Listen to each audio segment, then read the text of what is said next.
TTS India की team तकरीबन 1 महीने से लगातार इलेक्शन कवर कर रही थी। बजट का था, लिमिटेड पैसा था, उसमें मैनेज करना होता था कि कौन से ट्रेन में। हालांकि हमने जनरल में ही, और मैं भी गया और जो भी हमारे साथी थे उन्हें भी बोला कि चलो भाई जनरल में चलो। तो वहाँ पर तो पता ही नहीं चल रहा था मैं कहाँ जा रहा हूँ। लोग मुझे खींच रहे, कुछ लोग इधर ले जा रहे थे, कुछ लोग कह रहे मंच पे चलिए आप, कुछ लोग कह रहे बाहर चलिए आप। जब कोई भी लोग एक साथ 3-4 लोग साथ बोल देते थे तो मुझे नहीं समझ में आता था कि मैं किस तरफ कैमरा घुमाऊं। वहाँ के झुग्गी झोपड़ियों में गए, वहाँ के गांव के लोगों से मिले तो लगा कि आगरा का जो मेन जो समस्याएं हैं वो बहुत अलग है।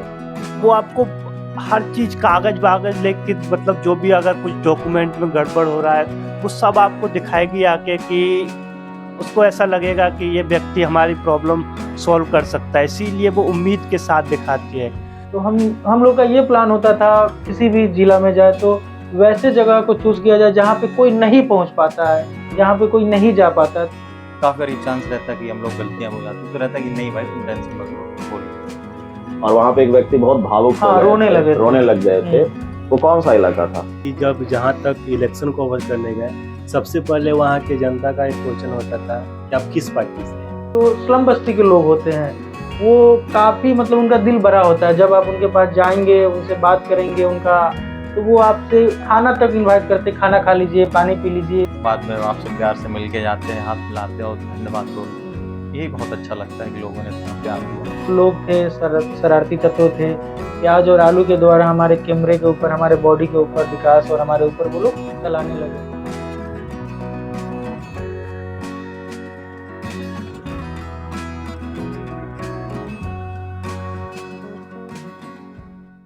नमस्कार दोस्तों, मैं सुधांशु आपका स्वागत करता हूं टीटीएस के इस स्पेशल एपिसोड में, जिसे हमने इलेक्शन के दरमियान जो हमारे संवाददाताओं ने अथक मेहनत की थी। आप लोग फॉलो कर पा रहे होंगे कि टीटीएस इंडिया की टीम तकरीबन 1 महीने से लगातार इलेक्शन कवर कर रही थी। और जो 7 फेजेस में जो इलेक्शन हुए थे, अभी हमारे जनरल असेंबली के इलेक्शन हुए थे, लोकसभा चुनाव हुए थे, उसको इन्होंने बड़ी शिद्दत से कवर किया, जिसमें शामिल थे जो मुख्य संवाददाता जो हमारे थे विक्रम, उनके साथ थे ध्रुव, फिर प्रबल और विकास उनके साथ कैमरामैन की तरह से सपोर्ट कर रहे थे। तो ये जो इलेक्शन स्पेशल का एपिसोड है वो इस बात पे केंद्रित रहेगा कि संवाददाताओं ने और जो उनके साथ सहयोग कर रहे थे कैमरामैन या और भी जो टेक्नीशियन के रूप में थोड़े बहुत उनके साथ अलग अलग जगहों पे जो उनका साथ जिन्होंने दिया था, उन अनुभवों को टीटीएस इंडिया के दर्शकों के साथ, उन ऑडियंस के साथ शेयर करने का।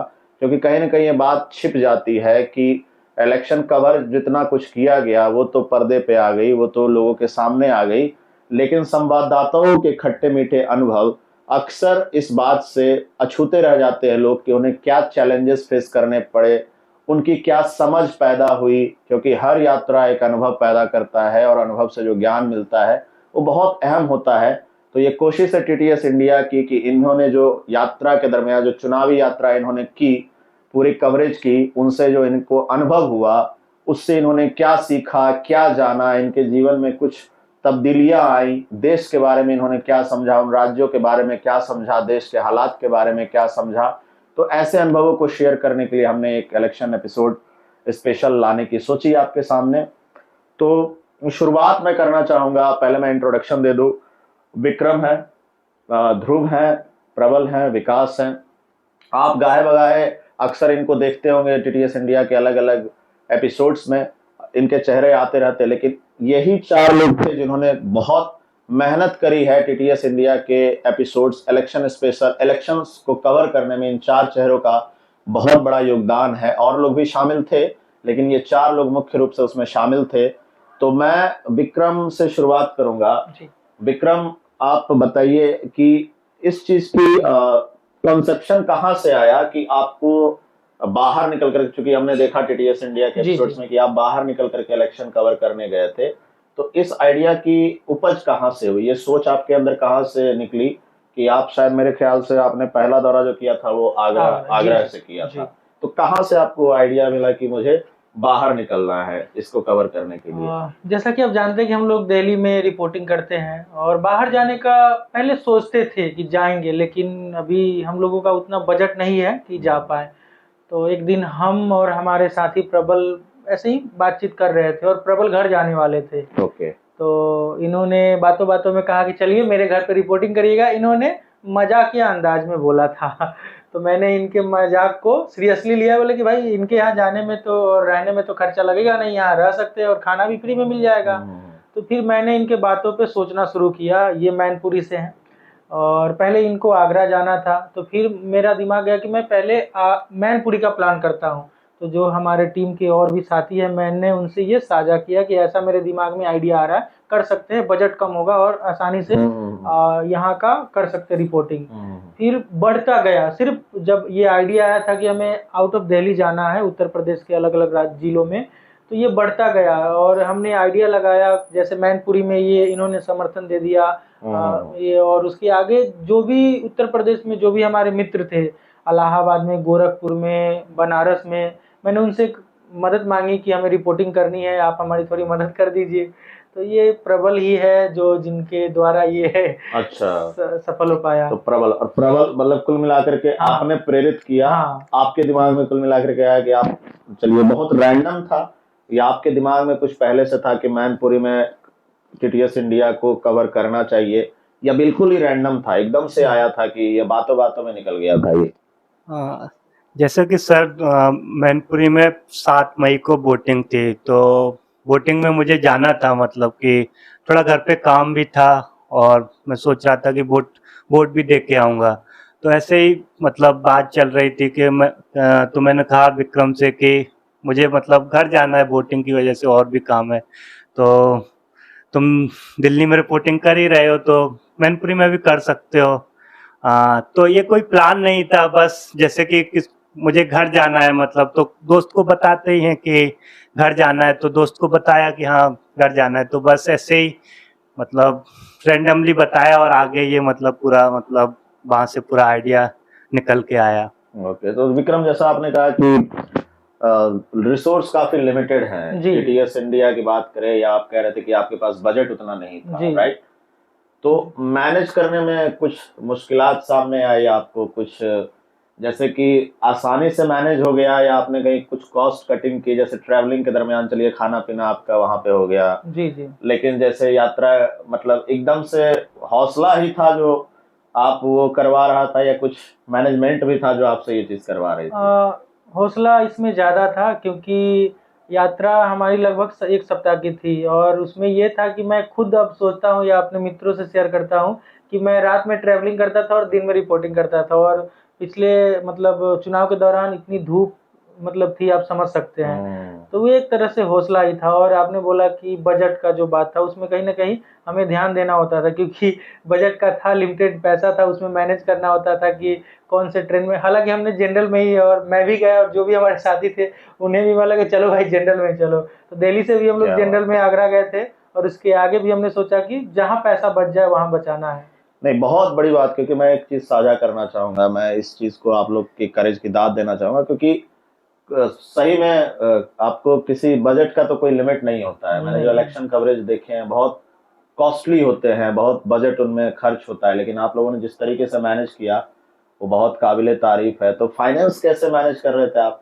टिकट का पहले प्लान करते थे कि चलो यहाँ तक का बजट है मेरे पास, या टीटीएस इंडिया के बाकी मेंबर्स से आप सपोर्ट मांग रहे थे, या कुछ खुद ही मैनेज हो रहा था सब कुछ? जो हमारे टीटीएस के और साथी है जो भी कैमरा के पीछे है, जो एडिटिंग में और या अन्य रूप में सहयोग करते हैं, हमारे साथी रहते हैं, तो सभी लोगों का योगदान था इसमें। तो मुख्य रूप से 5-6 हज़ार रुपए थे हमारे पास।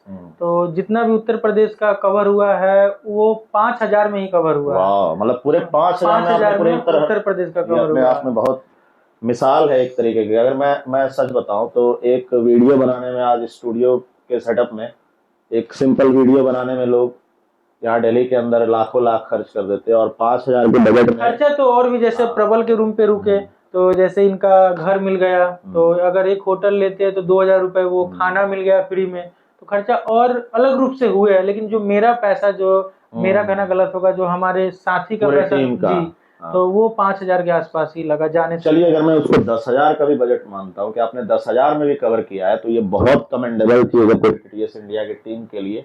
एक आप लोगों ने एग्जाम्पल सेट किया है कि इतना कम बजट में इतना शानदार कवरेज, और मैं बहुत ही खुश था उस कवरेज को, मतलब एज एन ऑडियंस मैं बहुत ही उस चीज को लेकर के अप्रिशिएटिव था कि इस तरह का कवरेज इतने कम बजट में करना अपने आप में मामूली बात नहीं है, बहुत बड़ी बात है।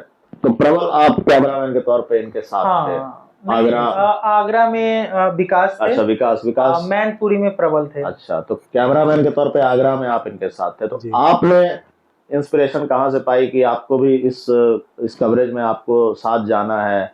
किसी का इन्फ्लुएंस था या आपकी मर्जी भी थी कि आपको योगदान देना है इस कवरेज में? स्टार्टिंग तो हुआ जब से टीटीएस का, तब से मैं साथ हूँ। ग्रेट। जैसे जैसे चुनाव का दौर आया तो मन में ख्याल आया कि रिपोर्टिंग करना है, अलग अलग जगह पे जाके करना है। जब यहाँ पे साथ में थे तो जब बाहर जाने की भी बात आई, वहाँ भी मैं साथ गया और वहाँ से रिपोर्टिंग साथ हुई। जैसे आगरा में मैं था, उसके बाद अलग अलग जगहों पर अलग अलग लोग भी गए। ग्रेट। तो एज अ कैमरामैन आप आगरा में विक्रम के साथ जी, थे, राइट? जी। तो एज अ कैमरामैन आपका क्या अनुभव रहा जो कवरेज करने के दरमियान? क्या क्या चैलेंजेस आपको फेस करने पड़े? क्या अच्छा आपको वहां पे लगा आगरा पहुंच करके? एज अ कैमरामैन मेनली आपको क्या नया अनुभव हुआ? आपने यहाँ दिल्ली में मेरे ख्याल से जी, कई जगह जी, शुरू से विकास शुरू ही से दिल्ली विकास में। अगर कवर आगरा करता का है। बात करूँ दोनों के तो बीच में अंतर। हाँ, आगरा का बात करूँ तो जैसे लोग वहाँ जानते हैं, आगरा ताजमहल के लिए है, खूब अच्छा खासा वहाँ इमारतें होंगे। वहाँ का जब रिपोर्टिंग करने गए, वहाँ के झुग्गी झोपड़ियों में गए, वहाँ के गांव के लोगों से मिले तो लगा कि आगरा का जो मेन जो समस्याएं हैं वो बहुत अलग है, और जो दिखाए जाते हैं टीवी पे, चैनलों पे, वो एक ताजमहल के नाम से जाना जाता है, वहाँ की खूबसूरती के नाम से जाना जाता है। लेकिन जब रिपोर्टिंग किए तो वहाँ की समस्याएं, पानी हुई, घर का हुआ, बिजली का समस्याएं, वो सब मुझे एक करीब से देखने का मौका मिला और जिसको हम लोग कवर किए थे। अच्छा, एक चीज मैं यहाँ पे इस नोट पे ये पूछना चाहूंगा विक्रम आपसे भी, और विकास से भी, प्रबल से भी, कि आप लोग प्लान कैसे कर रहे थे? क्योंकि मैंने देखा कि जैसे आगरा गए आप, तो जी। आगरा में कुछ ऐसे जगह पे गए कि वो बहुत रैंडम था, या आप लोगों ने प्लान किया था कि मुझे यहाँ यहाँ जाना है, कि वहाँ पे कुछ लोगों से जो बात होती थी, वहाँ के हालात के बारे में कुछ अवगत होते थे आप लोग, तो वहाँ जाने का डिसीजन तब लेते थे? जी, कैसे प्लान किया आपने? इस पे मैं बताऊंगा कि जैसे हम जब दिल्ली से निकले थे आगरा के लिए, तो हमारे साथ प्रबल भी थे और विकास भी थे। तो एक मतलब मैनपुरी के और आगरा के एक साथी भी मिल गए थे। हालांकि प्रबल मैनपुरी से है और आगरा के बारे में इन्हें उतनी जानकारी नहीं है जितनी मैनपुरी, तो उन्हें जानकारी थी। तो मैंने उनसे बात किया और बोला कि आप हमें वैसे लोकेशन के बारे में बताइए आगरा में जहाँ पे समस्याएं हैं, जहाँ पे पानी की समस्या हो, बिजली की समस्या हो, मतलब जहाँ पे गरीबी हो। जैसे आप भी जानते हैं आगरा ताजमहल और अपनी खूबसूरती के लिए जाना जाता है। लेकिन हमने उनसे मदद ली तो उन्होंने हमें 5-6 जगह बताया कि यहाँ यहाँ जाया जा सकता है, यहाँ पे समस्याएं हैं। और क्योंकि मीडिया जो है अभी, जो बड़ी बड़ी मीडिया संस्थान है, वो तो खूबसूरती को ही दिखाते हैं, रियलिटी को दिखाना वो लोग कम प्रेफर करते हैं। तो हम लोग का ये प्लान होता था किसी भी जिला में जाए तो वैसे जगह को चूज किया जाए जहाँ पे कोई नहीं पहुँच पाता है, जहाँ पे कोई नहीं जा पाता है। तो आगरा की बात चल रही थी, तो हम लोग जहाँ पे गए थे, मेरे ख्याल से शायद मीडिया में अभी तक वैसा उस जगह पे मीडिया अभी तक नहीं कुछ पहुंचे। जगहों के नाम बताए, वैसे तो देख चुके हैं, लेकिन फिर भी मैं इस एपिसोड में चाहूंगा कुछ ऐसे जगहों का नाम आप बताएं जहाँ पे।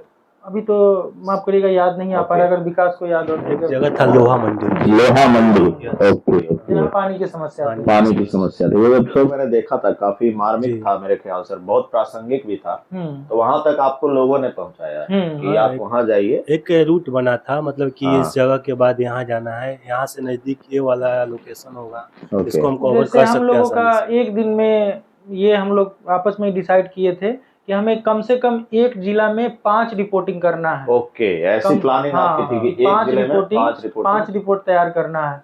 और धूप भी ज़्यादा था, और एक और भी समस्या थी, जब आगरा में गए मेरे पास एक ही फ़ोन था और फ़ोन 15 मिनट में हीट हो जा रहा था। उसके बाद बोलता फ़ोन का सिस्टम, मतलब हीट काफ़ी ज़्यादा था, तो उसे आधा घंटा रेस्ट भी चाहिए होता था कूलिंग के लिए, तो वो भी समस्या आ रही थी काफ़ी। तो ये प्लान में नहीं था कि फ़ोन ऐसा धोखा दे देगा, तो वो प्लानिंग था हम लोगों का। मतलब कुछ प्रॉब्लम, जैसे मैंने आप जैसे प्रॉब्लम्स की बात करते हैं, तो कुछ प्रॉब्लम्स को कंडीशनल प्रॉब्लम के कैटेगरी में रखा जाता है जो आप प्रेडिक्ट कर सकते हैं कि ये प्रॉब्लम आपको आएंगी, और कुछ होती है अनकंडीशनल प्रॉब्लम, तो जिसको आप प्रिडिक्ट ही नहीं करते। ये हाँ। आपके लिए एकदम से अनकंडीशनल कुछ प्रॉब्लम्स आ रही थी, पता ही नहीं था कि ऐसा समस्या आ समस्या आ सकता है, एक तो लेकिन हमें समय का अभाव था कि कम समय है और उसमें ज्यादा रिपोर्टिंग करना है, उसमें फिर मोबाइल को अगर जी। अच्छा, एक चीज मैंने शायद आगरा में जो मैंने अगर आपका एपिसोड में देख रहा था टीटीएस इंडिया के, जो मैंने एपिसोड्स को फॉलो किए, एक मुस्लिम बहुल इलाका था जहाँ पे आप जाकर के रिपोर्टिंग कर रहे थे, और वहाँ पे एक व्यक्ति बहुत भावुक हो गए, रोने लग गए थे।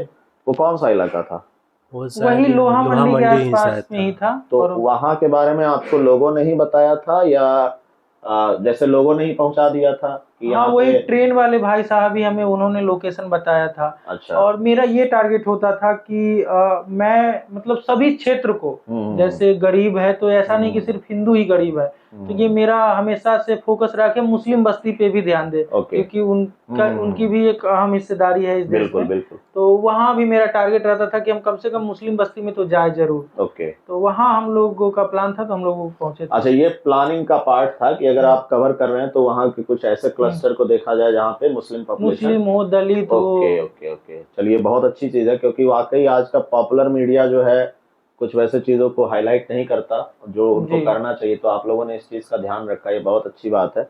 अच्छा, मैं एक चीज आपको इस नोट पे ये पूछना चाहूंगा कि आपने दिल्ली में बहुत कवर किया है। हाँ, पॉलिटिकल हो, नॉन पॉलिटिकल हो, आप कई जगहों पे गए हैं, जैसे कुछ बस्तियों में आप गए थे, मुझे याद है चुनाव से यहाँ जब आपने चुनावी दौरा करना शुरू किया था, उससे पहले भी आप बस्तियों में जाते रहे, तो आपको क्या फर्क महसूस हुआ कि यहाँ के उन स्लम एरियाज में जहाँ पे आप गए थे, और जब चुनावी कवरेज के दरमियान वहाँ, जैसे आगरा की मैं बात करूँ या मैनपुरी की बात करूँ, वहाँ के इन बस्तियों में जब आप गए थे, आपको कुछ फर्क महसूस हुआ दिल्ली के स्लम एरिया के लोगों में, उनके विचारों में, या उस एरिया में और आगरा के स्लम एरियाज के लोगों में, वहाँ के हालात में कुछ आपको फर्क नजर आ रहा था? देखिए, समस्याएं तो दोनों जगह है, या दिल्ली हो या उत्तर प्रदेश के आगरा या मैनपुरी की स्लम बस्ती हो, समस्याएं तो दोनों जगह है। एक चीज हमें ये समझ में आया कि दिल्ली में जो शिक्षा व्यवस्था है, यहाँ पे लोग पहुंच जाते हैं। अगर मैंने जहाँ भी दिल्ली में स्लम बस्ती में रिपोर्टिंग किया है अभी तक,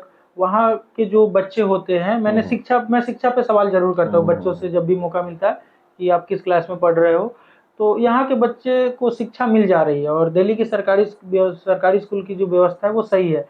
लेकिन और जगह जैसे आगरा और मैनपुरी में जब हमने स्लम बस्ती के बच्चों से बात किया, जो भी लोहा मंडी के बारे में विकास बता रहे हैं, वहाँ के अधिकतर 95% के बच्चे स्कूल ही नहीं जाते हैं। तो ये तो बात है शिक्षा। अच्छा, लोहा मंडी के 95% बच्चे स्कूल नहीं जा रहे? लगभग 20 बच्चे थे, मैंने उनसे हाथ वो खड़ा करवाया था। मतलब प्राइमरी एजुकेशन भी वो लोग नहीं, एकदम छोटे छोटे बच्चे जा ही नहीं रहे। और उनके पेरेंट्स से आपने ऑफ कोर्स बात की? बिल्कुल बात की। क्या रीजन है कि पैसे का अभाव है। पैसे का अभाव है, मतलब सरकारी स्कूलों तक भी उनकी पहुंच नहीं बन पा रही है। बहुत अच्छे, मतलब आपने बहुत वैसे पहलू को छुआ जो वो भी बताना जरूरी है जी। ये बहुत बड़ा एक गैप है कि एक तरफ एजुकेशन इतना सॉफ्टवेयर लोग बहुत कर रहे हैं, सैलरी पैकेज पे बात हो रही है, लेकिन एक 95% तबका है जो प्राइमरी एजुकेशन भी वहाँ का हासिल नहीं कर पा रहा, और दिल्ली के स्लम एरिया में लेकिन लोग शिक्षा तक पहुंच जा रहे हैं। चलिए, एक बहुत बड़ा फर्क है। मतलब मुझे लग रहा है कितने किलोमीटर का डिस्टेंस है Delhi to Agra? I think 195 kilometre, 200 kilometre है। 200 किलोमीटर में ऐसा फर्क देखना, वैसे 50 किलोमीटर में फर्क दिख जाता है।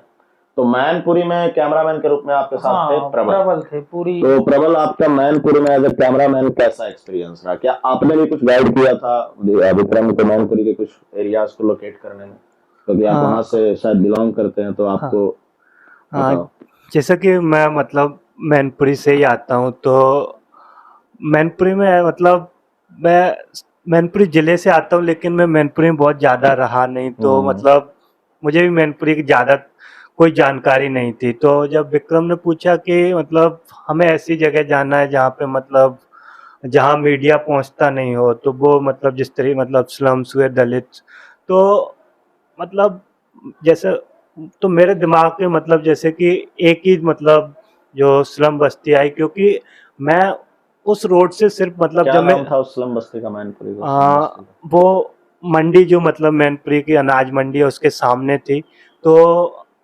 मेरे माइंड में बहुत मतलब सिर्फ उसी का मतलब एक तरीके से मतलब आया, क्योंकि मैं कभी नहीं वहाँ गया था, मैनपुरी में बहुत कम मतलब रहा हूँ, बस स्कूलिंग जो 2-3 साल मतलब जो मतलब मैं पढ़ा, तो मैं बस से जब जाता था तो वो बस हमारी सामने से निकलती थी, तो इसकी वजह से मतलब वो स्लम बस्ती मतलब ध्यान आ अच्छा, गई। जब आपकी स्कूल की बस हाँ, वहां से मतलब वो निकलती थी, बस मैं कभी गया नहीं था, बस सामने से मतलब बस निकलती उस थी। एरिया से निकलती हाँ, थी। निकलती थी, तो इसकी वजह से मतलब ध्यान आया तो तो। मतलब आप जब स्कूल जाते थे तब, और हम्म। अब के हालात कुछ ज्यादा वहां के हाँ, बदले नहीं थे। नहीं नहीं, कोई ज्यादा चेंज नहीं मतलब दिखाई दिया, मतलब उसी तरीके की मतलब। हाँ, सिर्फ ये है कि कुछ लोगों को मतलब मकान मिल गए हैं, जो प्रधानमंत्री आवास योजना है, तो कुछ लोगों, लेकिन ज्यादातर लोगों को नहीं मिले थे। कुछ लोग जिन्हें मिल गए तो वो बहुत खुश थे मतलब ओके। उस चीज से। और अच्छा, कैमरामैन के तौर पे मेरे ख्याल से आपका वो पहला अनुभव था। उससे हाँ, पहले आपने टीटीएस इंडिया में कैमरामैन के तौर पे अनुभव लिया था कुछ कैमरा नहीं, हैंडलिंग का? जैसा कि मैंने बताया कि ये मतलब बिल्कुल अकस्मात ये मतलब आइडिया आया, तो मतलब आ, जिसकी वजह से मतलब मैं और विक्रम मतलब मैनपुरी में मतलब सिर्फ मैं घर पे जा रहा था, और घर पे जा रहा था तो बोट वगैरह करने और भी काम से, तो विक्रम को बताया, और विक्रम दिल्ली में रिपोर्टिंग कर रहे थे, तो उन्हें लगा कि हम मैनपुरी से भी कर सकते हैं। तो उनके पास, विक्रम के पास मतलब दिक्कत थी, कैमरा कौन हैंडल करेगा।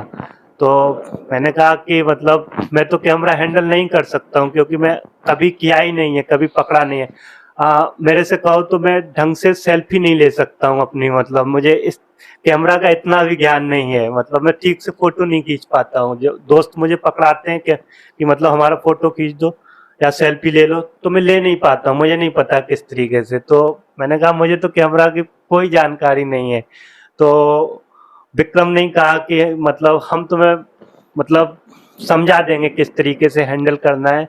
तो ये जो भी मतलब कैमरा जिस तरीके से भी मैंने हैंडल किया, वो मतलब विक्रम ने मतलब ओके, उसी विक्रम ने समय हमें आपको थोड़ा गाइड किया हाँ, और आपने उसको सीख करके। हाँ, तब मतलब हैंडल किया। अच्छा। तो पहली बार हैंडल कर रहा था, तो उसमें उसमें दिक्कतें आई, जैसे कि पहली रिपोर्टिंग में हम स्लम बस्ती में गए, तो हमारी जो मतलब जो रिपोर्ट थी वो मतलब महिलाओं के बीच थी। तो जब कोई भी मतलब लोग एक साथ मतलब 3-4 लोग साथ बोल देते थे, तो मुझे नहीं समझ में आता था कि मैं किस तरफ कैमरा घुमाऊं, क्योंकि मुझे आइडिया नहीं था कि जब 4 लोग बोल रहे हैं तो किस तरीके से कैमरा मतलब किधर किसकी तरफ कैमरा फेस करूं। और तो ऐसी दिक्कत आ रही थी तो कैमरा को धीरे धीरे हैंडल कर। आपने वो सीख लिया इन ड्यू कोर्स हाँ, ऑफ टाइम कि कैसे आपको, या फिर विक्रम का सहारा लेना पड़ा कि हाँ, मैं फिर किस तरफ? मतलब रिपोर्ट के बाद में विक्रम से पूछता था कि मतलब जब एक साथ इतने लोग बोलने लगे तो किस तरीके से मतलब अच्छा, किसकी तो तरफ फिर कैमरा। विक्रम ने आपको, हाँ, तब चलिए, उन्होंने बाद में बताया मतलब कि जिस तरफ माइक हो उस तरफ मतलब बहुत अच्छी बात है। रिपोर्टर बात कर रहा हो उस तरफ ग्रेट, मतलब यहाँ पे जिससे। टीम स्पिरिट का भी पता चलता है और हाँ, आपके सीखने की इच्छा का भी पता लगता है। तो हाँ, विकास, आप क्या इस तरह की प्रॉब्लम कभी कर चुके हैं एज अ कैमरामैन? जैसे दिल्ली में भी आपने बहुत कवर किया है, तो क्या जी। शुरुआती दौर में आपको भी इस तरह के शुरुआती दौर में चैलेंजेस, तो होता ही और कोई है। कैमरा पर्सन की तरह आपको कुछ चैलेंज जो फेस करना पड़ा हो during the course of election जो आपने कवर किया हो, हाँ, कुछ शुरुआती वैसा दौर चैलेंज? में तो पहले तो इंडिविजुअली लेते थे कैमरा, पब्लिक प्लेस पे तो कभी लिया नहीं। अच्छा। तो वही हैंडलिंग करने, कैमरा को कैसे हैंडल किया जाए, किस एंगल पे रखा जाए कि एक रिपोर्ट जो तैयार हो रहा है उसका कोई पोर्शन कटे नहीं, सभी की बात रिकॉर्ड हो, ये सब चीज़ें सीखने को मिली। तो खुद और आपने इसको धीरे धीरे अनुभव से अपने? नहीं, अनुभव और हमारे साथ जो विक्रम्स थे वो बताए साथ साथ ग्रेट में। Great great. और जी। विक्रम ने आप लोगों को जी। गाइड किया, बहुत अच्छा हाँ। बहुत अच्छा। अच्छा, अब आते हैं हमारे एक ध्रुव भी हैं जी जिन्होंने बहुत कवर में सपोर्ट किया है। आपने दिल्ली के अंदर कुछ हिस्सों पे जा करके, जब से टीटीएस इंडिया के साथ जुड़े हैं, तो वहां पे आपने, आई थिंक आप सीपी में गए थे, हाँ कनॉट प्लेस में गए थे, मुखर्जी नगर में गए थे, और किस किस जगह पे आप गए हैं? दिल्ली मतलब के दिल्ली के तमाम। जी तो कैसा रहा आपका अनुभव इस पूरे इलेक्शन को कवर करने का? क्योंकि मेरे ख्याल से आप टीटीएस इंडिया के साथ इस इलेक्शन कवरेज के दरमियान ही एक तरीके से जुड़े, तो आपका कैसा अनुभव रहा काफी एज अ बेहतर। संवाददाता? कभी कभी आपने कैमरा भी हैंडल किया, जी राइट? तो जब दोनों, मैं रिपोर्टिंग करता हूँ तो कभी ये कैमरा ये पकड़ कैमरा लेते हैं, पकड़ते हैं, ओके। जब ये करते हैं तो विकास यहाँ तो पकड़ एज लेते अ हैं। रिपोर्टर और एज अ कैमरामैन दोनों के तौर पे आपका कैसा अनुभव रहा इस during the course of election coverage? सबसे बेहतरीन चीज़ तो ये रही कि जो विक्रम भैया, ये लोग काफ़ी सपोर्टिव है एक दूसरे के लिए। जैसे कि हम लोग थक जाते हैं तो एक दूसरे के लिए वो रहता है कि काफ़ी बारी चांस रहता है कि हम लोग गलतियाँ हो जाती है, तो रहता है कि नहीं भाई तुम टेंशन मत लो, बोलिए। और ये भी रहता है कि जब हम लोग अभी हम लोग बैठे हैं नॉर्मल, जब हम कैमरा निकाल वो माइक हाथ में माइक होता है, ये काफ़ी प्रेशर हो जाता है, क्राउड प्रेशर, कहीं बिल्कुल। गलती ना हो जाए। तो उस टाइम भी काफ़ी बताते भैया कि नहीं ऐसे करना है, वैसे करना। तो एक वो जो सपोर्ट रहता है ना, वो काफ़ी कॉन्फिडेंस क्रिएट करता है कि नहीं तुम अच्छा कर लोगे, तुम कर सकते हो। ये चीज़ रहती है। तो काफ़ी बार हमें समस्या रहती है क्राउड की वजह से, लोग खींचने लगते हैं कि ये करना है, अभी मेरा क्वेश्चन पूछो, वो क्वेश्चन पूछो। तो ऐसे में हम समझ नहीं पाते क्या करना चाहिए। तो काफ़ी बार जैसे कि एक व्यक्ति होता है तो बैकबोन नहीं, ये टीम जो रहती है ना वो बैकबोन की तरह काम करती है कि भैया बताते हैं कि नहीं तुमको ना इस पे काम करना चाहिए, तो समझ में रहता है कि कोई दिक्कत नहीं है। अच्छा, तो ऐसा पर्टिकुलर रीजन बताइए, जैसे विद इन दिल्ली, जैसे आप कई जगहों पे दिल्ली में गए थे जहाँ पे आपको इस तरह की प्रॉब्लम फेस करनी पड़ी और आपने विक्रम के सहायता से कोई ऐसा पर्टिकुलर प्लेस जहाँ पे आपको इस तरह की प्रॉब्लम आई कि मैं यहाँ पे थोड़ा चैलेंज है मेरे लिए, तो विक्रम ने आपको आकर के या खुद आपने उस चीज को ओवरकम किया, कोई पर्टिकुलर प्लेस? वैसे काफ़ी जगह रही। पहली बात सीपी की बात, सीपी में थे हम लोग, तो भैया कैमरा हैंडल कर रहे थे, मैं रिपोर्टिंग कर रहा था। तो वहाँ पे हाथापाई की बात आ गई, चप्पलें अच्छा। चलने लगी। तो क्वेश्चनिंग हो रही थी आपस में ही, तो उस समय मुझे लगा कि भैया को आना चाहिए, तो मैनेज किया विक्रम भैया ने। ओके, वो वो पहला अनुभव था आपका हाँ, इस तरह का? हाँ पहला अनुभव था। फिर उसके बाद नेहरू विहार में गए, तो वहाँ पे तो पता ही नहीं चल रहा था मैं कहाँ जा रहा हूँ। लोग मुझे खींच रहे थे, कुछ लोग इधर ले जा रहे थे, कुछ लोग कह रहे अच्छा। मंच पे चलिए आप, कुछ लोग कह रहे थे बाहर चलिए आप। तो वहाँ पे लगा था कि काफ़ी दिक्कत भरा काफ़ी वैसा काम है, डेंजरस काम है। तो हम आके कहे भी थे कि बीमा कराइए हमारा। अच्छा अच्छा अच्छा, तो बीमा हुआ है आपका अभी या अभी तक बीमा नहीं हुआ है? नहीं अभी नहीं हुआ है, राइट? अभी वैसे नहीं आप हुआ। टीम की तारीफ कर रहे हैं तो मुझे जहां तक समझ में आता है सब लोग ऐसे लोग हैं कि अपने आप में बीमा की तरह हैं। हाँ आपका ये मुसीबत पे सब साथ देंगे ही हाँ देंगे। ये चीज़ तो एक रहती है। साथ है, एक संगठन के तौर पे। और काफी जहां तक मैं इनसे अवगत हूँ, वो एक तरह से बीमा ध्रुव से के बढ़ बारे के। में मैं कुछ कहना चाहूंगा। जैसे ध्रुव के अंदर एक खासियत है, मतलब मैं जब कोई बात इनको बताता हूँ जो मैं किसी और से सीखा हूँ, आपसे या और भी हमारे टीम के मेंबर हैं उनसे, तो उसी बात को मैं जब ध्रुव को बताता हूँ तो ध्रुव में ये खासियत है कि किसी चीज को जल्दी अपने अंदर समाहित कर लेते हैं। ओके। कि जैसे इंट्रोडक्शन क्या बोलना है, कभी ये हमसे मदद लेते हैं तो हम इनको मतलब कैची लाइन बोले कि ऐसा ऐसा कर लीजिए, ऐसा ऐसा। तो ये इनके अंदर वो टैलेंट है कि जो सीखने की जो ललक अच्छा, है हाँ, वो है, और वाह। जल्दी किसी चीज को फ्रेम कर लेते हैं। क्या बात है, क्या बात और वैसा भी प्रबल के साथ हुआ। हुआ। कैमरा का एंगल बता दिया कि इस पोर्शन पे ये रखना है, इस पोर्शन पे वो रखना है। उन्होंने भी मतलब काफी जल्दी सीख लिया।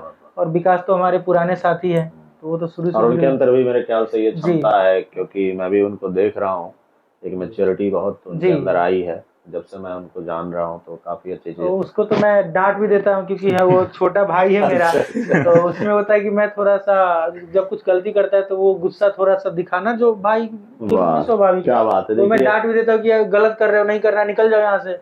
तो उस तरीके का हम लोगों का चलता है। वाह, मीडिया में बहुत कम इस तरह के वक्तव्य सामने आते हैं, या फिर आप चाहे किसी भी मीडिया की बात करें, न्यूज़ मीडिया की बात करें, या आजकल जो भी हमारे बॉलीवुड या फिर जो भी, कि इस तरह के वक्तव्य की भाई की तरह और ये टीम की भावना, ये बहुत कम देखने को आती है। और मैं बहुत निष्पक्ष होकर कह रहा हूँ इस बात को, क्योंकि ये बहुत बड़ी चीज़ है मीडिया में इस तरह की भावना। अच्छा, इस बात से मैं फिर आता हूँ कि जो आपके साथ वो खींचातानी हो रही थी, वो कोई रैली कवर हो रही थी, राइट? तो आपने कई रैलियों को कवर किया। हाँ, दिल्ली में अधिकतर रैलियों तीनों को लोग कवर, ने लगभग कवर, अलग अलग रीजन में। जी।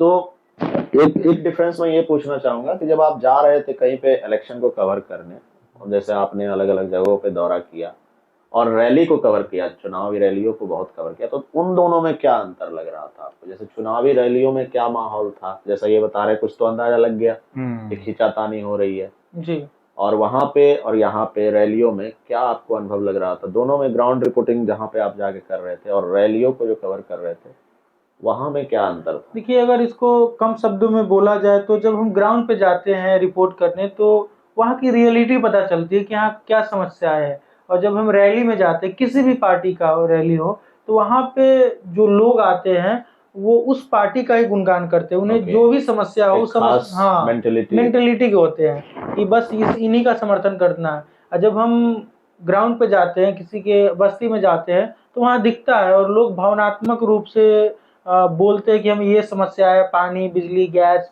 सब्जी महंगा हो गया, ओके। जो भी समस्या रहती है उनकी वो बताते हैं, चाहे वो किसी भी विचारधारा के हो। वहाँ पे उनकी कम विचारधारा आती है कि हम इस पार्टी का समर्थन करते हैं, लेकिन रैली में हमें लगता है कि एक खास माइंडसेट के लोग होते हैं जो उन्हीं का समर्थन करते हैं। और भी लोग ये हमारे साथ रैली में रहे हैं, विकास रहे, इनसे भी आप पूछ सकते हैं। तो आपकी भी यही भावना है रैलियों को जो हाँ। कवर किया आपने? रैली का ये सीन रहता है कि आप अगर किसी एक पार्टी की रैली में गए तो आप उसके अपोजिट में क्वेश्चन करेंगे तो एक टारगेट के तौर पर देखते हैं, आप पे आरोप लगाते हैं। अच्छा, कि आप- अप्रत्यक्ष रूप से हाँ। आपको दबाव क्रिएट किया जाता है, दबाव आप एक create किया खास जाता है। किसी पार्टी विशेष के ऊपर आप हाँ, काफी बोलिए, बार ये पक्ष काफी में ऐसे बोलिए। काफी सब यूज करते हैं कि आप वहां से हैं, वहां से हैं। फलाना मीडिया से है। बट जब आप ग्राउंड रिपोर्ट पे आते हो वहां पे ऐसी समस्या नहीं होती है। वहाँ पे दोनों विचारधारा, जितनी विचारधारा के लोग खुल के बोल रहे होते हैं, आपस में सहमति के साथ बात कर रहे होते हैं, तो ऐसा रहता है कि वहाँ पे लोग आपस में विचार बढ़ रहे होते हैं। जब रैली कवर करते हो ऐसा लगता है संवाददाता और जो रैली में आए वो व्यक्ति है वो आपस में ऐसे क्वेश्चनिंग चल रही है।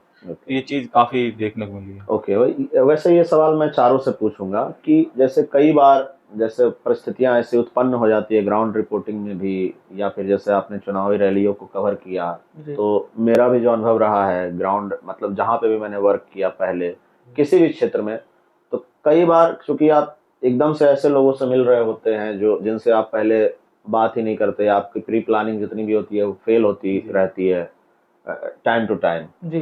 तो भावनाओं पे कैसे आप नियंत्रण रख पा रहे थे? क्योंकि एक व्यक्ति वहां रोने लग गया आगरा में, फिर बच्ची का जो था वो पानी लाना, या फिर जैसे आपको पता चला कि खींचातानी होने लग गई, तो उस समय जैसे कैमरामैन के साथ जैसे कुछ अगर उस तरह की चीजें हो रही हैं, जब आप देख करके कुछ असहज हो रहे हैं, तो आप कैसे, आप चारों से ये सवाल है बारी बारी से कि आप अपने भावनाओं को उस समय कैसे नियंत्रित कर रहे थे?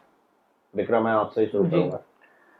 जैसे हम अलग अलग जाते हैं तो अलग अलग चीज़ों को देखने को मिलता है। खास तौर पे जो अभी मेंटेलिटी की बात करते हैं, तो जैसा कि ध्रुव ने बताया कि एक आपको, अगर आप अपोजिट में सवाल करते तो आपको बोल दिया जाएगा कि आप इस पार्टी से है, उनका समर्थन कर रहे हैं, तो वो मिल जाते। तो हमें ये भी देखना होता है कि हम कितना सवाल का लिमिट रखें कि हम भी सुरक्षित रहे, क्योंकि हमें भी अपनी जान की रक्षा करनी है। तो जब हमें पता चल जाता है बात करने के दौरान कि ये व्यक्ति ज़्यादा हावी हो रहा है, तो उसे कंट्रोल करना होता है और वो माहौल भी बनाना पड़ता है कि वो ज़्यादा गुस्सा ना हो, क्योंकि अभी तो गर्मी का समय है और ज़्यादातर रिपोर्टिंग हमें शाम में करनी है और हमें कौन पहचान रहा है और किनका समर्थन है, हमें कोई ज़्यादा विशेष तो है नहीं।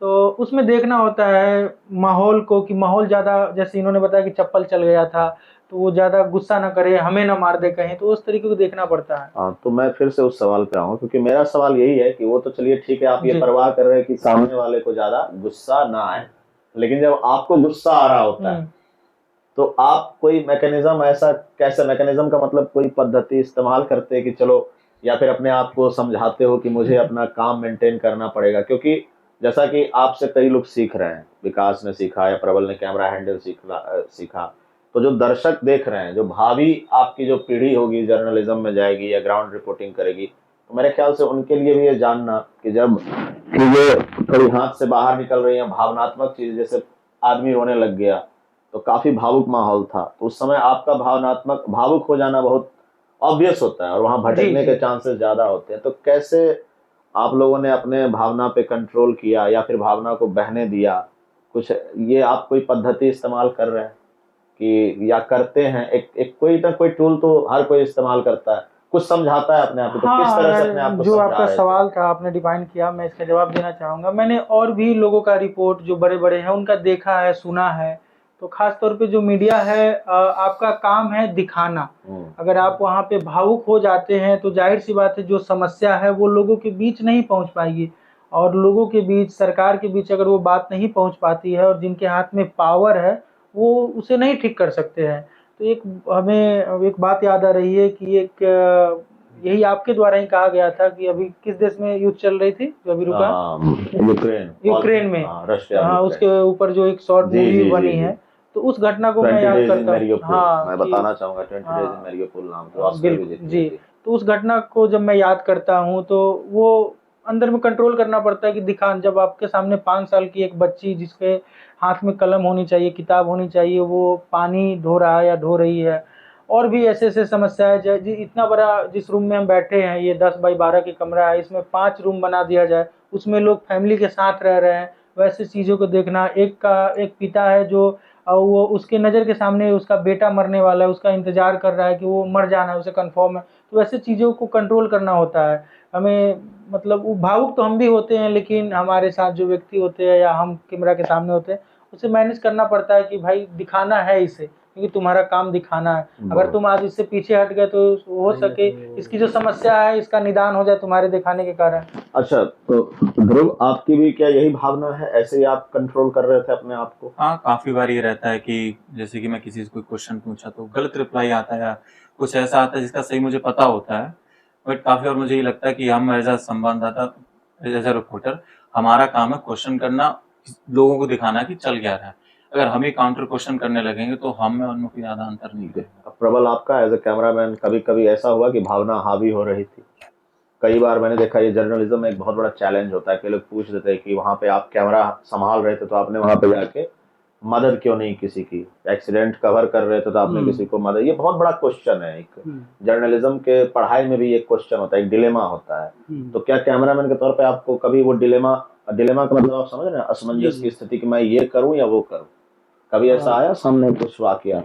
जैसे कि मैं मैनपुरी में कैमरामैन की तरह मतलब सपोर्ट कर रहा था, तो वहाँ पे मतलब जैसे कि कहीं भी आप स्लम्स बस्ती में जाएंगे, जब ऐसी जगह जाएंगे तो आपको जो जो वहाँ के लोग जो हैं वो आपको बहुत आशा की नज़रों से देखते हैं। अच्छा। वो उनको ऐसा लगता है कि जो मीडिया के लोग हैं वो उनकी प्रॉब्लम सॉल्व कर सकते हैं। तो इसकी वजह से क्या होता है कि वो आपको जो अपनी प्रॉब्लम है बहुत अच्छी तरीके से बताएंगे, और वो आपसे पूछेंगे कि हमारी ये प्रॉब्लम है, ये सॉल्व हो जाएगी। मतलब उन्हें ऐसा लगता है कि हम मतलब जो मीडिया है, मतलब जो हम लोग जो कैमरामैन जो भी हैं, वो उनकी मतलब Problem दिखा solve के कर देंगे। सॉल्व कर देंगे। हम ही मतलब सरकार है, क्योंकि मुझे ऐसा लगता है क्योंकि उनके पास अभी तक कोई गया नहीं है कभी भी।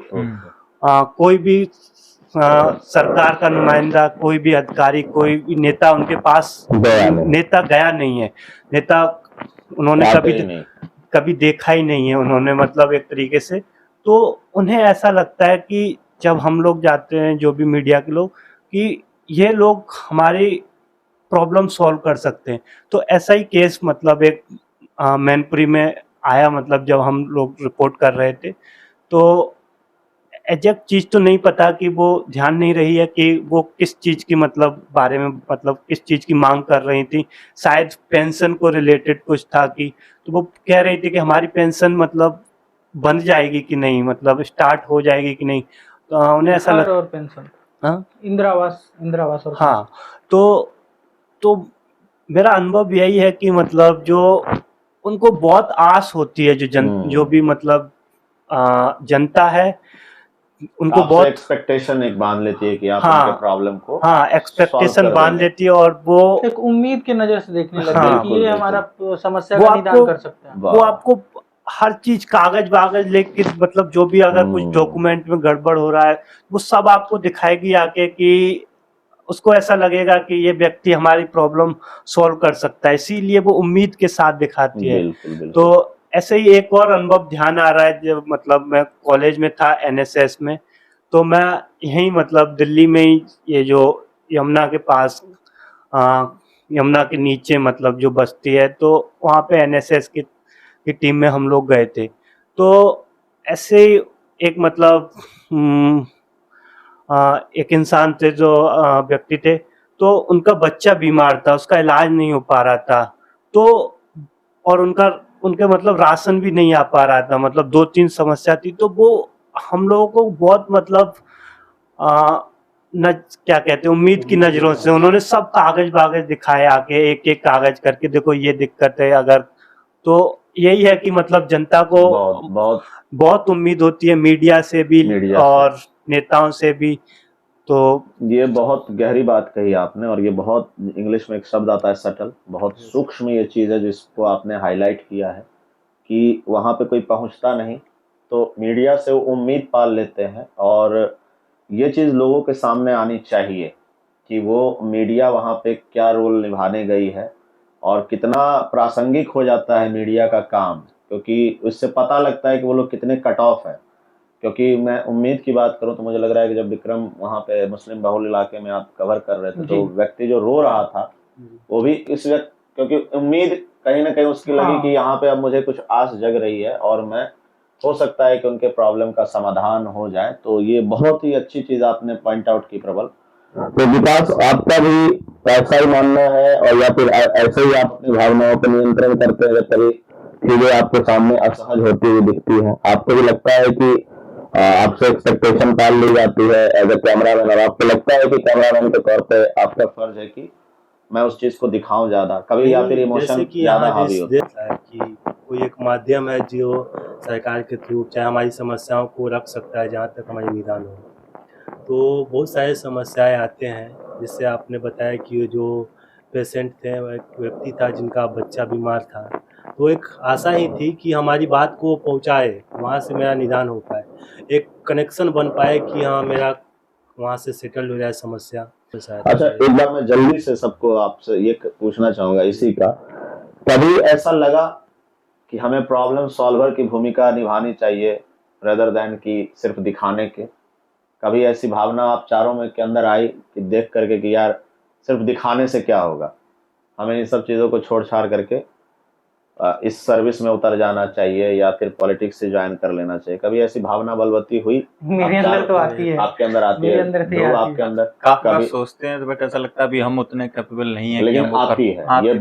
आपके अंदर प्रबल, कभी ऐसा हाँ। हुआ कि लगा कि मुझे प्रॉब्लम सॉल्व करने में फोकस करना चाहिए, सिर्फ दिखाने से क्या होगा?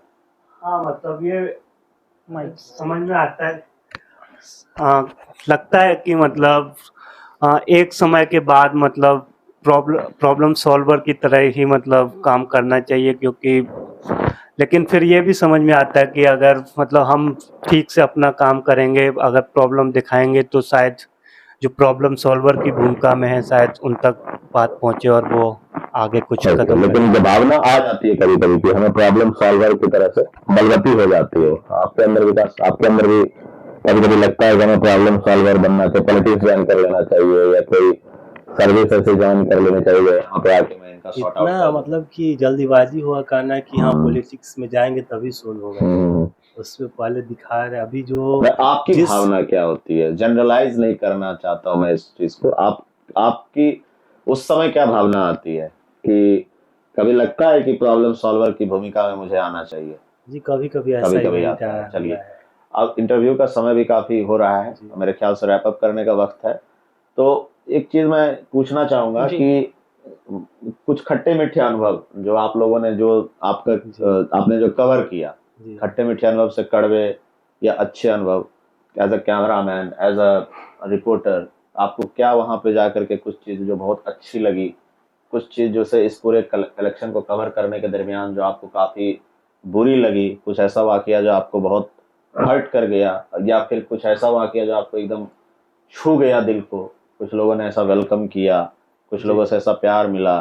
तो आप लोग को एक एक करके आप चाहूंगा कि मैं एक एक एपिसोड कुछ ऐसा शेयर करें, both the good and bad, मतलब खट्टा मीठा दोनों अनुभव। मैं बोलूं? हाँ विकास, आपको अगर बात किया जाए इलेक्शन कवरिंग के समय, बहुत ऐसे जगहों पे गए हैं जहाँ पे खास दल के लोग पाए गए, वहाँ पे बात करते करते एग्रेसिव हो गए लोग। ऐसा अगर उसको बैड इफेक्ट देखा जाए तो कई जगह कुछ मतलब कि हम लोगों के द्वारा फेंका भी गया, जिससे चोटें भी आई। हिंसक भी हो गए लोग जी। ओके।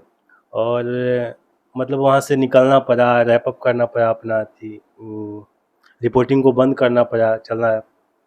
और कई जगह हुआ कि कुछ लोग बैठने के लिए भी बोलते थे, धूप में जाते थे तो पानी वानी भी पूछते थे। कई जगह हिंसा की घटना कहाँ हुई थी? किस मतलब ये दिल्ली के क्षेत्र में हुआ था, शायद जहाँ तक याद कर पा रहे हैं, पश्चिमी दिल्ली में। जी। आपके ऊपर कुछ हिंसक वारदात इस तरह की हुई थी आपके साथ कि आपको ने कुछ अटैक किया था? जी। ओके। अच्छा, मीठा अनुभव जो मीठा अनुभव है कि वही इलेक्शन कवरिंग में जब हम लोग धूप में जाते थे या दूर दराज से जाते थे तो लोग बैठने के लिए देते थे, छाँव में कहते थे आओ, पानी वानी पिलाते थे। लोग मतलब खुद कुछ ऐसे लोग भी होते थे गार्जियनशिप में और जो घर के बड़े बुजुर्ग होते थे वो मतलब इस तरह से हम लोग को ट्रीट करते थे। ऐसा नहीं है कि एक ही पक्ष के लोग मिलते थे। वाह, वही मैं कह रहा हूँ, जी। इसलिए चाह रहा था खट्टे मीठे दोनों अनुभव साझा। प्रबल, आपके साथ कुछ खट्टे मीठे अनुभव ऐसे हुए ड्यूरिंग द कोर्स ऑफ हाँ, इलेक्शन कवरेज? मेरे हिस्से में तो मतलब ज़्यादातर मीठे ही अनुभव आए। ओके, तो नाइस। आ, जहाँ भी हम लोग जाते थे तो वहाँ पे मतलब जनता मतलब आ, एक तरीके से ऐसा लगता था कि वो मतलब बहुत पॉजिटिव है, मतलब वो बोलने के लिए तैयार है, वो बात करने के लिए तैयार है। ऐसा नहीं लगता था कि कोई बात नहीं करना चाहता है। बात बात करने के साथ ही मतलब लोग ठंडा पानी पिलाते थे, मतलब दे देते कि पानी पी लीजिए, एक नहीं दो बार बहुत ज़्यादा पूछते थे हर थोड़ी देर पे। तो मेरे हिस्से में तो ज़्यादातर मीठे ही अनुभव मीठे आए। अनुभव आए, नाइस। तो ये मैनपुरी में ही ज्यादातर आपको इस तरह हाँ की हाँ जो अच्छे लोग मिल रहे थे, मैनपुरी, क्योंकि आप तो वहीं पे थे साथ में, हाँ। राइट? आपके तो साथ ध्रुव, हाँ, खट्टे मीठे काफी जैसे कि एज अ कैमरामैन कैमरा भी हाँ, पकड़ा है, तो उसके साथ भी ऐसा लगता है कि जब आप कैमरा पकड़े हैं तो आप पीछे से आप लोगों को लगता है कि जो आगे उतनी भीड़ नहीं, वो पीछे काफी ज्यादा हो रही होती है। अगर हम कोई वीडियो शूट करें तो लोग इधर से आ रहे होते, इधर से आ रहे होते, वो एक हाथ से कैमरा हैंडल करना, दूसरे से क्राउड कंट्रोल करना, वो काफी एक टास्क रहता है। और फिर जैसे कि अभी इन गर्मियों में इलेक्शन शूट करना, तो इसमें तो ये डिफिकल्टी रही कि हम पूरा भीग जा रहे थे पसीने से ही। ओके। कुछ तो ऐसा इंसिडेंट हुआ जो आपको हर्ट कर रहा था उस समय, जैसे ये खींचातानी वाली हाँ, घटना? तो वो तो बहुत ज्यादा बुरा लगा, मतलब ऐसा नहीं होना चाहिए।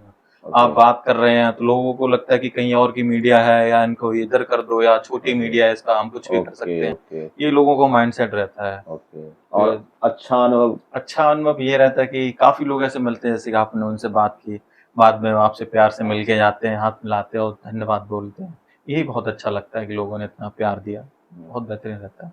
क्या बात है, विक्रम?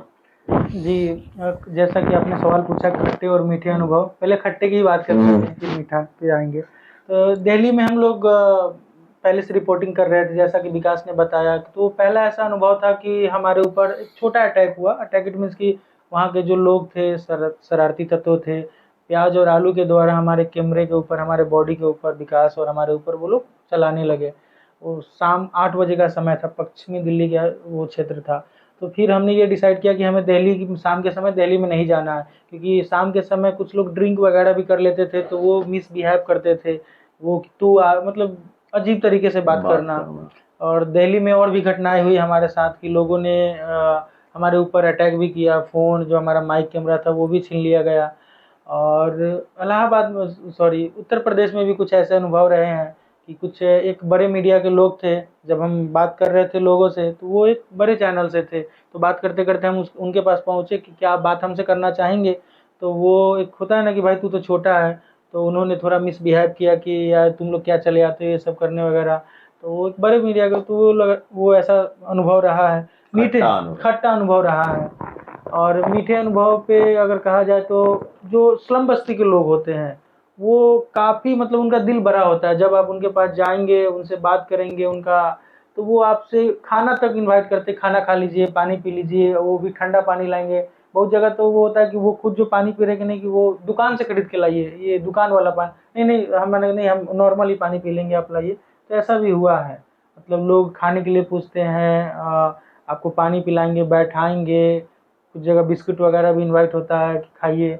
तो ऐसा उनको लगता है कि आप कुछ हाँ, ऐसा काम करें जो बहुत हम्म। सिग्निफिकेंट है, बहुत जी। महत्वपूर्ण है, तभी आपके साथ वो इस तरह से पेश आते हैं कि बहुत सिग्निफिकेंट काम हो रहा है। अच्छा, कुछ लोग हैं जो हमारे साथ यहाँ पे बैठे नहीं हैं, राइट? अर्पित, सचिन और अभी अविक, जी। तो इनके बारे में बताइए, कहाँ कहाँ आपका ये हेल्प कर रहे थे?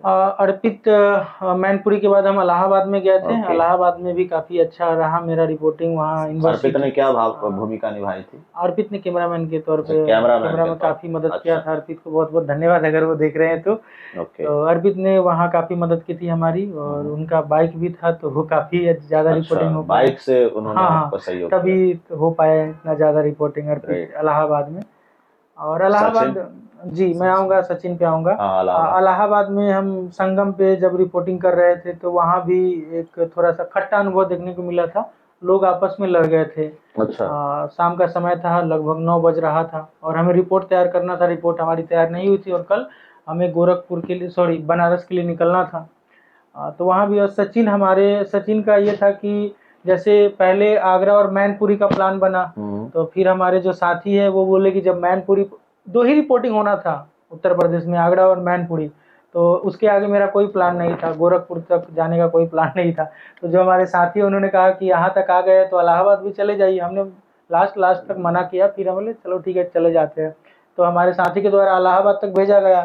फिर हम सोचे कि इलाहाबाद आ गए तो हमारे एक मित्र सचिन जो बनारस में थे, वो अपनी मम्मी का इलाज करवाने आए थे। उनकी मम्मी का थोड़ा सा तबीयत ज़्यादा ख़राब था।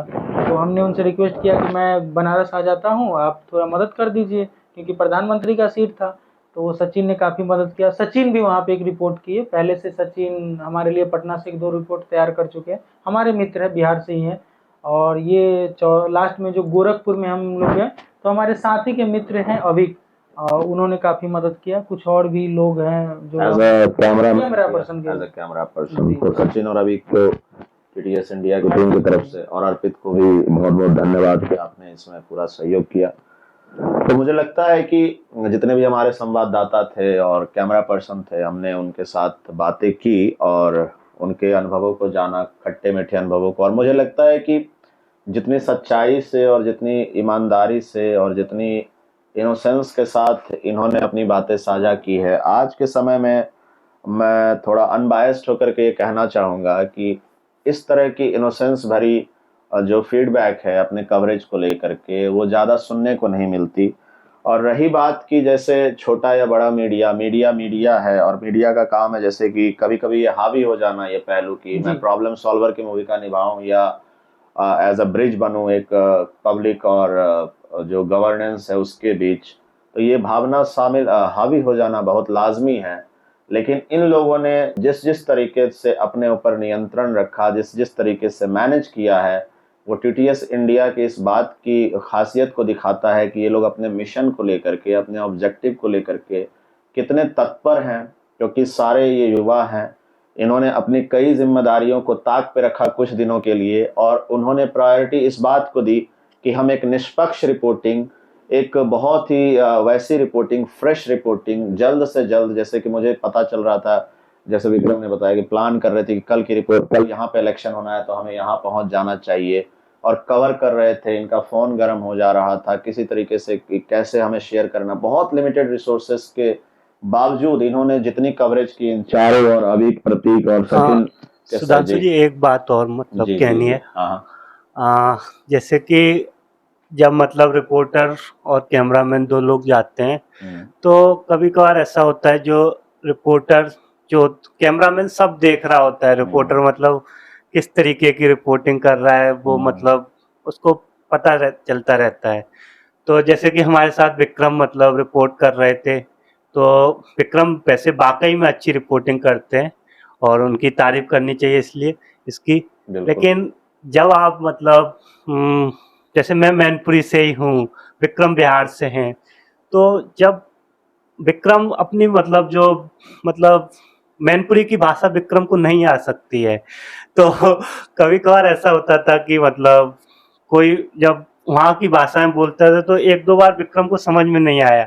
तो कभी कभार तो उस समय मुझे ऐसा लगता था कि हमें अपना रोल एक्सचेंज कर लेना चाहिए। शायद मैं मैनपुरी में ज्यादा अच्छी रिपोर्टिंग कर सकता हूँ मतलब विक्रम से। तो ऐसा कभी कभार लगता था कि मतलब अगर आप उसी लहजे में बात करेंगे तो शायद अच्छी रिपोर्टिंग। और विक्रम को भी लगता होगा कभी-कभी ऐसा कि दिल्ली में जब रिपोर्टिंग किसी बिहार में लगता है कि बिहार में मैं और ज्यादा और अच्छे से कर सकते हैं, राइट। हालांकि इस कन्वर्सेशन में एक बात मैं जोड़ना चाहूंगा कि इतना जो हम लोग दिल्ली, उत्तर प्रदेश में गए, लोगों के बीच जो अब मीडिया को लेकर जो इमेज बना है वो काफी निगेटिव है। लोग भड़क जाते हैं कि अरे मतलब कहीं कोई दलाल बोल देगा, कोई विशेष पार्टी का नाम ले लेगा, दिस मीडिया डैट मीडिया बोल देते हैं लोग, इस पार्टी से हो, तो बहुत ही निगेटिव हो गया जो इमेज की, सब मतलब पैसा खाकर आ रहे हैं, ये है वो है।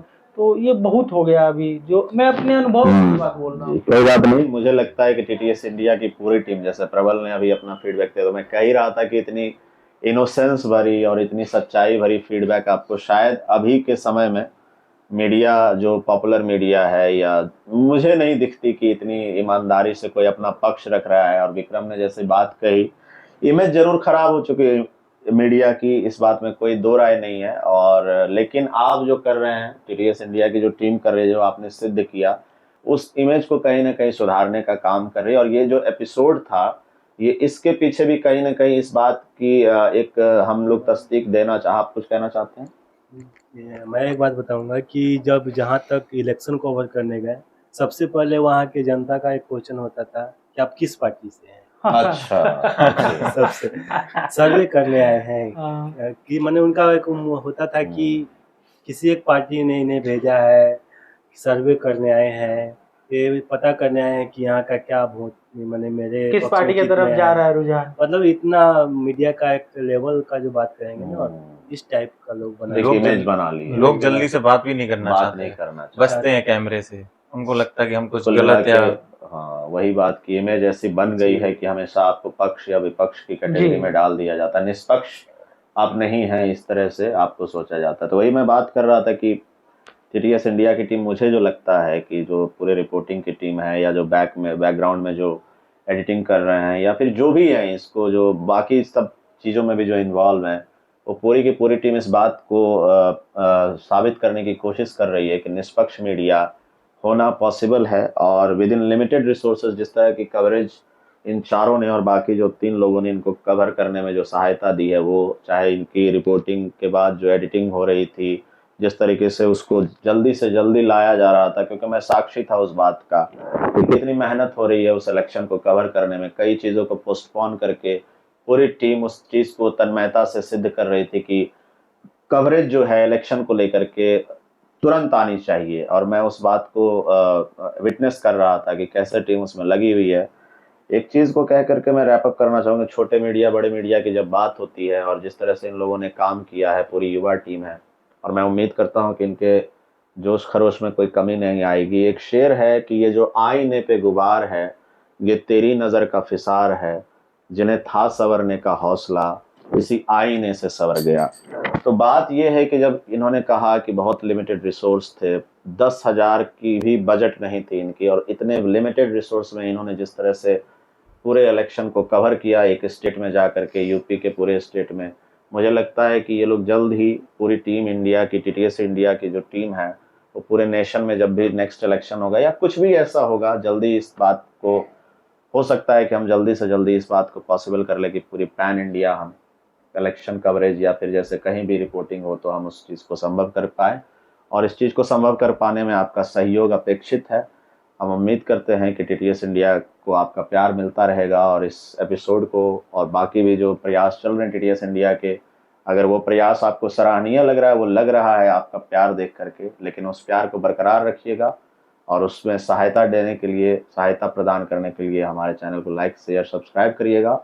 और जहाँ तक हो सके इन लोगों ने जितनी ईमानदारी से बातें अपनी रखी हैं, युवा हैं बहुत, अभी इनको आगे की जर्नी तय करनी है, तो इनको हौसला अफजाई करने के लिए भी जरूर शेयर करिएगा इस एपिसोड को जहाँ तक हो सको। धन्यवाद आपका, और धन्यवाद आप चारों का भी जिन्होंने समय दिया। Thank you so much.